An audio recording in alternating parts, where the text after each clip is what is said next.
মেদিনীপুর মেডিকেলের ঘটনা তদন্ত কমিটির প্রাথমিক রিপোর্ট একাধিক চাঞ্চল্যকর তথ্য উঠে এসেছে। শুধুমাত্র একটি স্যালাইনকেই দায়ী করা হচ্ছে না এই প্রাথমিক রিপোর্টে, এমনটাই খবর উঠে আসছে ছাত্র ভবন সূত্রে।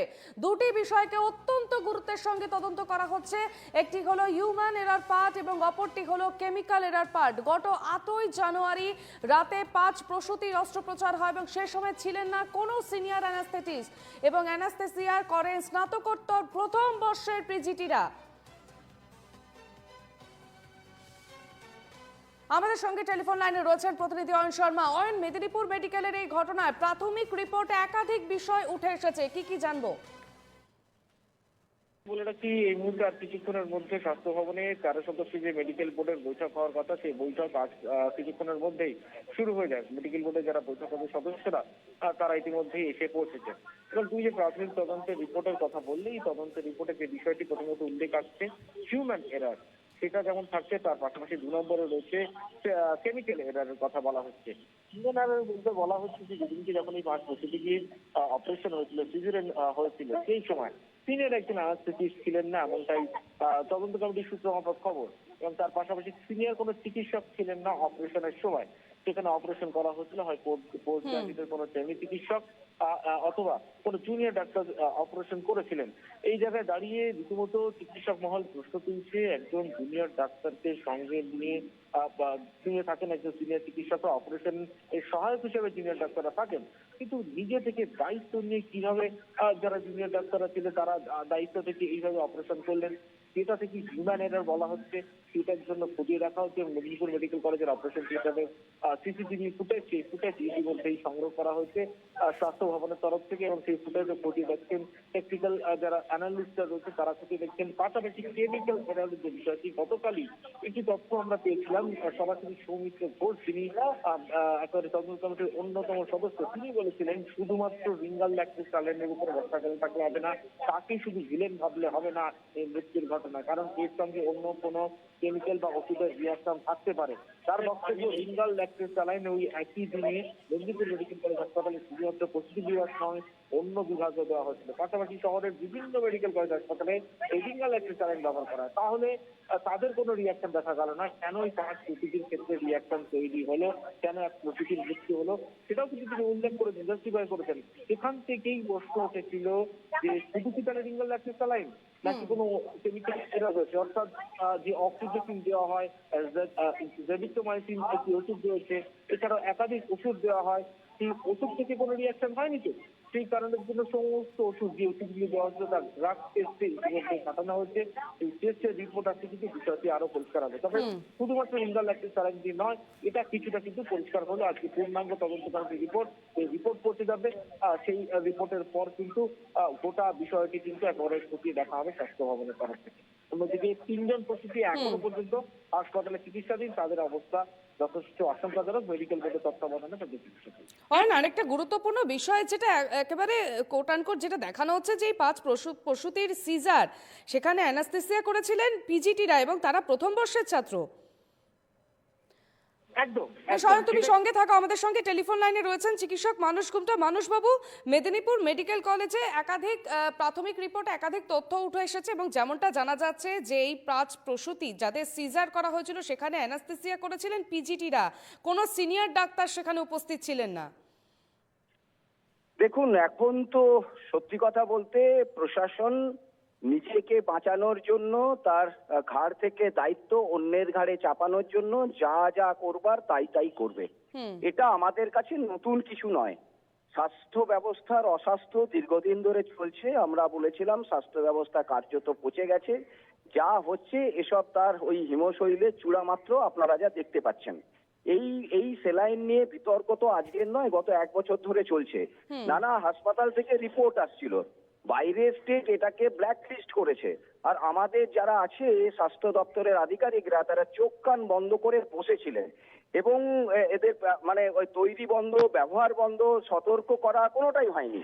এবং যা কিছু হয়েছে এটা সত্যি কথা বলতে বহু ঘটনা মানে গোপন করা আছে। যা কিছু হয়েছে এটাও খুব অল্প স্বল্প আমরা দেখতে পাচ্ছি।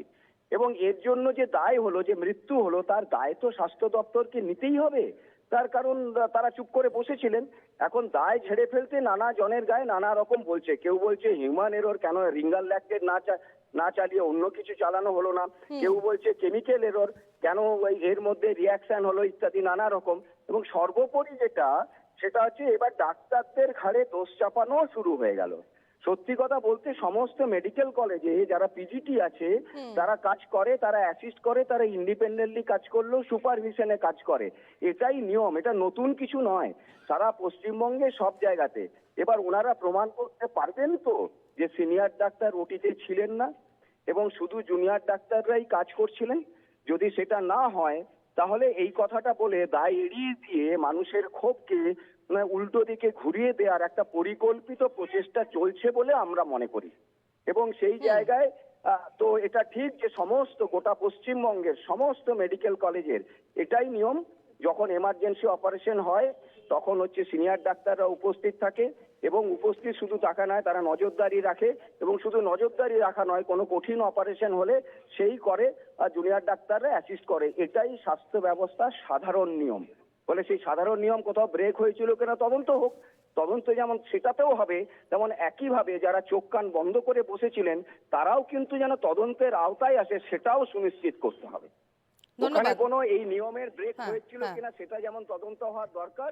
স্বাস্থ্য প্রশাসন, স্বাস্থ্য ভবনে যে আধিকারিকরা চোখ কান বন্ধ করে বসেছিলেন তারাও যেন তদন্তের আওতায় আসে, তারাও যেন বাদ না যায়, তারা শুধু তীর ছুঁড়েই যেন ঠান্ডা ঘরে বসে থাকে, এইটা যেন না হয়, এটাও সুনিশ্চিত করতে হবে।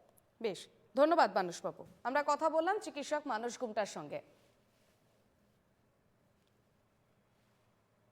আমরা আবারও যাবো আমাদের প্রতিনিধি অয়নের কাছে। অয়ন,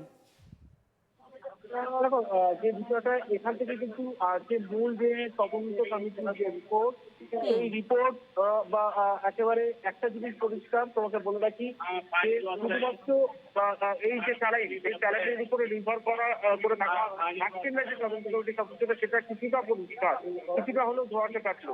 সিসিটিভি ফুটেজ, সেই সিসিটিভি ফুটেজ ইতিমধ্যে সংগ্রহ করা হয়েছে স্বাস্থ্য ভবনের তরফ থেকে। মেদিনীপুর মেডিকেল কলেজ হাসপাতালে যে অপারেশন থিয়েটার রয়েছে এবং অপারেশনে যাওয়ার আগে যে করিডর রয়েছে গাইনি বিভাগ, সেখানকার সিসিটিভি ফুটেজ প্রতি দেখা হচ্ছে। এই সময় যখন অপারেশন হয়েছিল তারা এসেছিলেন, কোন কোন চিকিৎসক ছিলেন, ভবনের কর্তারা, এই কারণে কিন্তু কিন্তু আজকে হবে, বিশ্লেষণ হবে রক্ত ভবনে দুপুর 12টা থেকে যে বৈঠক রয়েছে সেই বৈঠকে।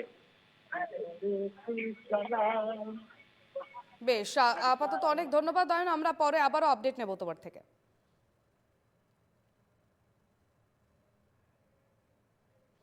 আমরা ইতিমধ্যেই টেলিফোন লাইনে পেয়েছেন চিকিৎসক নারায়ণ ব্যানার্জিকে। নারায়ণবাবু, মেদিনীপুর মেডিকেলে ঘটনায় প্রাথমিক রিপোর্টে একাধিক বিষয় উঠে এসেছে এবং সবথেকে গুরুত্বপূর্ণ যেটা 5 প্রসূতি সিজার অ্যানাস্থেসিয়া করেছেন পিজিটিরা এবং সেখানে কোনো সিনিয়র চিকিৎসক তারা উপস্থিত ছিলেন না।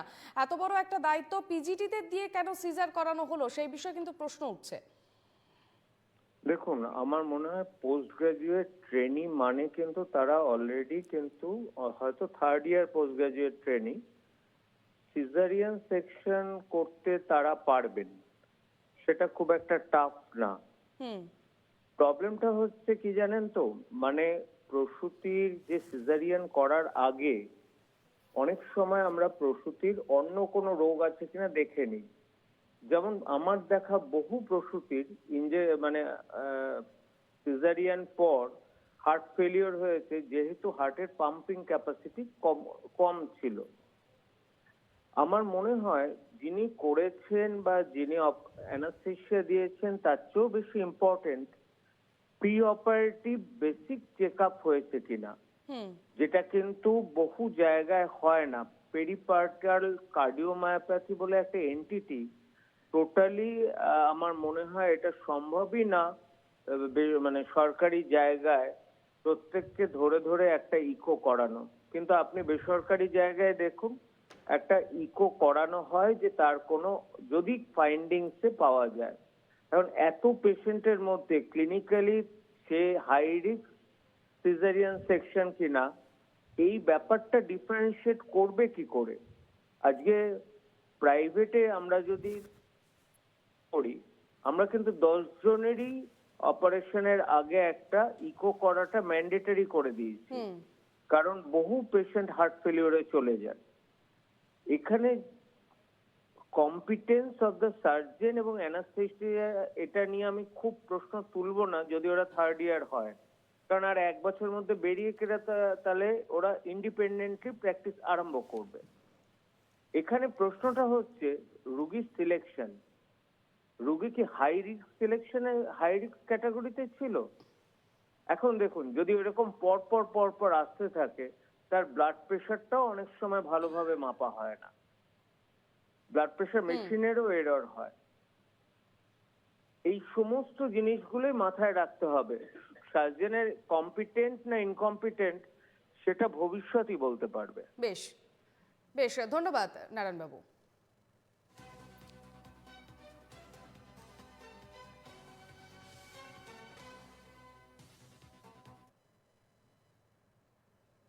এদিকে স্যালাইন কাণ্ডে এবার হাইকোর্টে জনস্বার্থ মামলা, জোড়া মামলা দায়েরের অনুমতি প্রধান বিচারপতির। আগামী বৃহস্পতিবার এই মামলা শুনানির সম্ভাবনা রয়েছে। স্যালাইন কাণ্ডে এবার হাইকোর্টে জনস্বার্থ মামলা এবং যেমনটা জানা যাচ্ছে জোড়া মামলা দায়েরের অনুমতি প্রধান বিচারপতির। টেলিফোন লাইনে রয়েছেন প্রতিনিধি দেবিকা মজুমদার। দেবিকা, জানবো বিস্তারিত।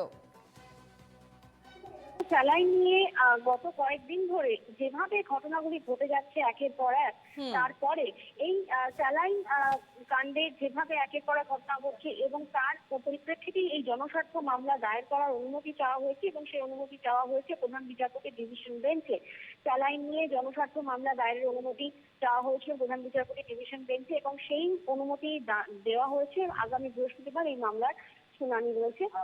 সেখানে অনেক তথ্য উঠে আসবে এমনটাই কিন্তু সূত্রে খবর। বেশ, ধন্যবাদ দেবিকা।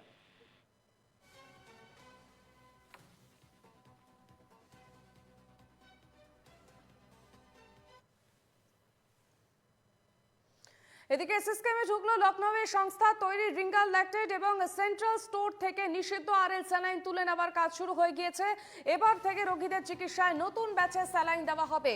যে স্যালাইন কাণ্ড নিয়ে এতদিন ধরে, বেশ কিছুদিন ধরে এখনো পর্যন্ত রাজনৈতিক পরিস্থিতি উত্তপ্ত এবং তার মধ্যেই এসএসকেএম এবার নতুন আরএল স্যালাইন এলো। এবার থেকে রোগীদের চিকিৎসায় নতুন ব্যাচে স্যালাইন দেওয়া হবে বলে জানা যাচ্ছে। এসএসকেএমে ঢুকলো লখনৌয়ের সংস্থা তৈরি রিঙ্গাল ল্যাকটেড এবং সেন্ট্রাল স্টোর থেকে নিষিদ্ধ আরএল স্যালাইন তুলে নেওয়ার কাজ শুরু হয়ে গিয়েছে। এবার থেকে রোগীদের চিকিৎসায় নতুন ব্যাচে স্যালাইন দেওয়া হবে।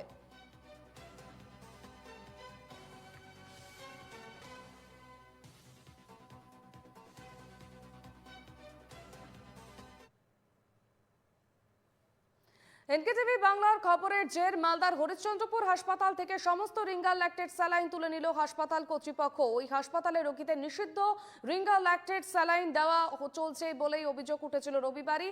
সেই খবর এনকেটিভি বাংলার সম্প্রচারের পরেই এবার নড়ে চড়ে বসে প্রশাসন। জেলা মুখ্য স্বাস্থ্য আধিকারিকের সঙ্গে কথা বলে দ্রুত সমস্ত নিষিদ্ধ স্যালাইন সরিয়ে ফেলার নির্দেশ দেন জেলা শাসক। নির্দেশ মতোই সমস্ত স্যালাইন সরিয়ে ফেলে হরিশ্চন্দ্রপুর হাসপাতালের কর্তৃপক্ষ। যাদের স্যালাইন চলছিল তাও খুলে নেওয়া হয়, তবে এরপরেই ক্ষোভ ছড়ায় রোগীদের মধ্যে। এখন হাসপাতালে স্যালাইন নিতে এমনকি ভর্তি হতেও ভয় পাচ্ছেন রোগীরা। হাসপাতাল ছেড়েও চলে গেছেন অনেক রোগী।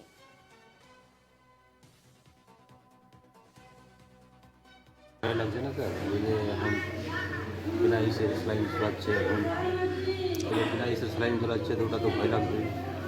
এখন জিজ্ঞাসা করছি তো না, বলছে ঠিকই আছে, ভালো স্যালাইন চালাচ্ছে। কাকে জিজ্ঞেস করেছিলেন? ডাক্তারকে জিজ্ঞাসা করলাম, বললাম না ভালো স্যালাইন চালাচ্ছে। আচ্ছা, হ্যাঁ, ওটা বন্ধ করতে হবে। ওটা বন্ধ করেছে? হ্যাঁ। আচ্ছা, মানে অতটা নলেজ দিয়ে যে কোনো সাধারণ গ্রামের মানুষ বুঝে না। ডাক্তার দিল, নার্স লাইনে লাগিয়ে দিল, ট্রিটমেন্ট হলো, ব্যাস।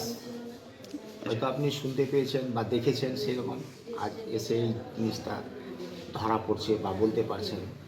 ওই জিনিসটা যদি আমার জানা থাকতো অন্তত পক্ষে, তো আমার ছেলে ডাক্তার ও তো ধরতো সবাই, সেটা ভয় লাগছে? ভয় লাগবে তো।